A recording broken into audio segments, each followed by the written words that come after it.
If you're a busy professional, you absolutely know the feeling of a runaway workday, right? You sit down with your coffee at 8 a.m. and bam, suddenly it's 5 p.m. Your brain is totally fried, but somehow you feel like you got literally nothing done. Well, today we're going to talk about reclaiming your time and dialing down that daily office stress.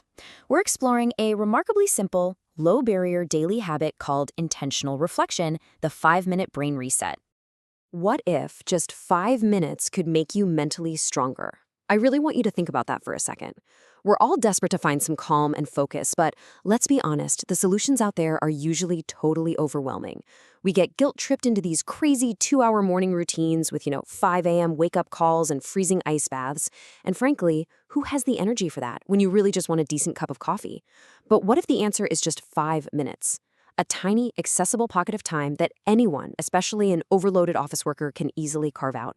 Because the truth is, in the modern office, our brains are just constantly under attack. You've got notifications pinging from your email, those dreaded endless reply-all chains, Slack messages popping up right when you're in the middle of writing a report. Add to that the temptation of social media when you have a spare second, endless doom scrolling, and just the compounding stress of daily deadlines. We're consuming way more information than humans ever have in history, but we're spending drastically less time actually thinking. We're just reacting, over and over again all day long. Section 1, the 5-minute brain reset, pausing the chaos. So the crucial first step here is intentional reflection. This means setting a timer for exactly 5 minutes in a quiet place with zero distractions. Now, as your supportive mentor today, my biggest piece of advice is to do this right in the middle of your workday. Seriously, don't wait until you're completely exhausted at 10 p.m. Use your lunch break. Step away from the monitors, leave your phone at your desk, go sit in your car, find a quiet bench outside, or even just a silent corner of the break room. Just give yourself this 5-minute gift of absolute quiet. The whole framework comes down to just 3 core questions. First, what went well today? Second, what challenged me today? And third, what is the most important thing for tomorrow? It's incredibly straightforward, I know, but the psychology behind asking these specific questions in this exact order is absolutely fascinating.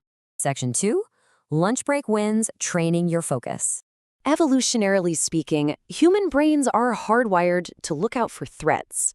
In the modern office, that translates to obsessing over problems and failures. Think about it. If you get 10 emails and one of them is from an angry client, which one are you going to ruminate on all through lunch? The angry one, right? Obviously. But by deliberately asking what went well today, you force your brain into a state of trained focus. You're actively looking for progress. Maybe you ran a morning meeting that actually stayed on schedule for once. Or hey, maybe you just cleared your inbox before noon. By acknowledging these wins before you even take a bite of your lunch, you're rewiring your brain to notice progress instead of just marinating in the negative stuff. Moving on to Section 3, transforming daily challenges, the growth pivot. Look, we all face daily office challenges, right? A stressful client call or a project that gets completely derailed by a vendor. Usually, our default is to go complain about these things at the water cooler and try to just avoid the discomfort. But instead, try using your 5-minute lunch break reflection to find the growth opportunity. Ask yourself, okay, why did that client call trigger me so much? Oh, actually, it's because I didn't prepare the data in advance. So the growth opportunity there is realizing you need a pre-call checklist. You're reframing a typical office frustration into an immediate, actionable lesson. And honestly, true professional growth begins the exact moment you stop running from the discomfort of your job and start systematically learning from it. All right, Section 4, tomorrow's single priority, beating mental overload. The goal here is to identify just one vitally important thing you need to do tomorrow. Not a massive list of 20 subtasks, just one major priority, like finally finishing that Q3 budget proposal. When we write down these massive to-do lists, our brain immediately goes into a state of mental overload. We feel defeated before we even start. But distilling your focus down to a single, highly impactful task, that creates immense clarity, and it stops mental overload in its tracks.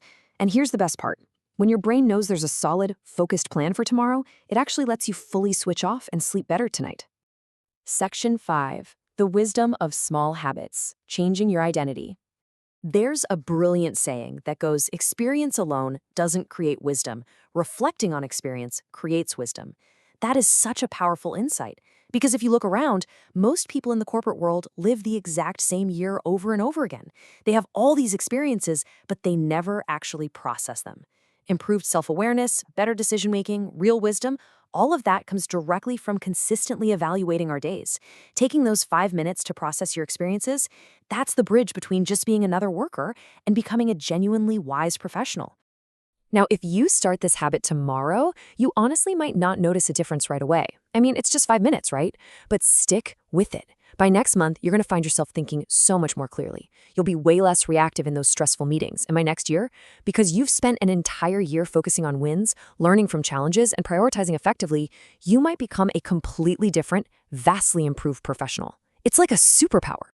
A less stressful workday doesn't start with some massive, disruptive overhaul of your life. It starts with a small habit, repeated consistently, because small habits literally change your identity over time. So my challenge to you today is this. Will you take just 5 minutes for yourself on your very next lunch break? Set the timer, ask the 3 questions, reclaim your focus. Thanks so much for joining me for this explainer. Now go give it a try.